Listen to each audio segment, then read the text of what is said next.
good morning viewers and followers. Naglakad po si Inday mula dyan. Paakyat.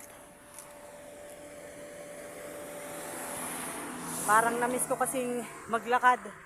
Nung pumapasok pa kami sa factory, laalay lakad. Ayan po yung korehidor. Nakikita niyo po yung korehidor. Ay, hiningal. Hiningal si Inday. Nakakapagod. Ayan, paakyat.